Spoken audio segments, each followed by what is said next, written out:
Para quem faltou na última aula, eu vou gravar uma videoaula a respeito de potências para passar para vocês, resolvendo alguns exercícios que estão na lista e tirando algumas dúvidas que são bem comuns. Qualquer coisa vocês podem me enviar que eu acabo mandando a resposta para vocês também.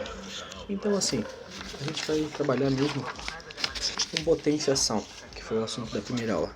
Cara, potenciação. Então a gente sempre vai ter dois elementos na potenciação: a nossa base e o nosso expoente. A base é o número que vai repetir quantas vezes o nosso expoente mandar. Então, como exemplo, eu tenho 5 de base, um expoente 2. Isso significa que eu tenho 5 multiplicando ele mesmo 2 vezes e ia chegando no resultado. 3 elevado ao expoente 3. Então, significa que o 3 vai se repetir multiplicando 3 vezes. 3 vezes 3 vezes 3, 27. Não esquecendo que o erro mais comum em exercício de potência seria fazer assim, 5 ao quadrado, 10. Porque 5 vezes 2, 10. Na verdade, o resultado é 25. Outro erro comum, 3 ao cubo, é 3 vezes 3 vezes 3. Mas tem gente que simplesmente faz 3 vezes 3, que dá 9 e vai embora. 10 ao cubo, 1000. Não 30, não 20, não multiplicado o número pelo índice, sim multiplicando ele quantas vezes for necessário. Nas propriedades que a gente tem de potência, a gente começa assim, a primeira potência é que qualquer base elevado a zero dá 1. Então se eu tenho 3 elevado a zero, o resultado é 1. Se eu tenho 5 elevado a zero, o resultado é 1. Show? Acontece de cair muito isso aí, que sim, quando a gente está operando dentro das equações, dentro dos nossos cálculos ali, a gente acaba caindo um monte de expoente zero, e aí muita gente acaba colocando o fator zero, mas não, o resultado daquilo ali é 1. Então, lembrando, isso aqui sempre vai ser a base elevada a zero, 1. Quando eu tenho uma multiplicação de potências de mesma base, o A e o A são comuns para os dois. Por mais que aqui eu tenha um expoente diferente, o que eu vou fazer com esses expoentes? Eu vou somá-los. Eu mantenho a minha base e somo meus expoentes. Tranquilo? Então se eu tenho assim, 2 ao cubo vezes 2 na quarta, eu tenho 2 na sétima, porque eu somei o 3 e o 4. A próxima propriedade que a gente tem, ela é inversa da primeira. Então aqui, lá em cima eu tinha uma multiplicação, agora eu tenho uma divisão de mesma base. O que vai mudar daquela para essa? Agora eu vou fazer menos os expoentes. Eu vou pegar, só que está trocado, é n menos m. É o expoente de cima menos o de baixo.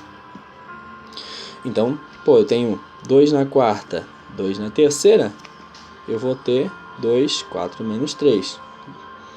Ter 2 na primeira. Isso aqui é uma propriedade que sempre vai estar valendo. A outra propriedade que a gente viu é quando eu tenho uma potência de potência. Sempre que isso aqui ocorrer, eu vou pegar essas duas potências aqui, vou manter minha base e vou multiplicar elas. Isso aí ocorre de dois tipos. Eu tenho lá no meu cálculo, tinha 2 ao cubo ao quadrado. Show! Eu posso reescrever isso aqui como 2, 3 vezes 2, 2 na sexta, que dá 64. Outra maneira disso aqui aparecer, quando eu preciso encontrar, por exemplo, uma base 2 no meio de uma conta, eu tenho lá, 8 ao quadrado. 8 ao quadrado eu sei que é 64. Mas para provar aquela propriedade, eu posso fazer o seguinte, transformar esse 8 em base 2, porque 8 ao cubo também é aliás, 2 ao cubo é 8. Então, eu escrevo dessa maneira aqui, e eu consigo voltar com o mesmo resultado da de cima. Então, 8 ao quadrado é igual a 2 elevado ao cubo. A última propriedade que a gente tem de potência, então, é o nosso expoente negativo. Quando eu tenho um expoente negativo, significa que eu tenho uma potência do inverso da base. Galera, comum aqui. Esse 1, da onde que ele surgiu? Ele é o inverso de A. O inverso de A é sempre uma fração onde o denominador passa a ser o numerador e o numerador passa a ser o denominador. Então, se eu tenho o meu A aqui, é porque eu tenho um embaixo dele. A gente não discrimina esse 1 aqui nunca, porque não tem necessidade. Se o nosso número é um número natural, um número inteiro, por que é que eu vou estar discriminando esse 1 ali embaixo? Mas ele existe, é por isso que ele inverte.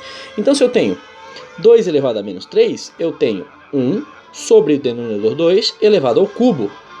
Então, eu tenho 1 oitavo.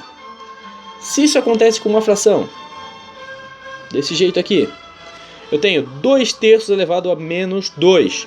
Eu reescrevo ele dessa maneira. Jogo meu numerador para cima, o denominador para baixo e inverto o sinal da minha potência. Agora ele está ao quadrado. Isso aqui, Como resultado vai ser 9 sobre 4. Ah, Gênio, por que eu não botei aqui em cima o cubo? Eu posso colocar o cubo no 1, mas 1 ao cubo vai continuar sendo 1.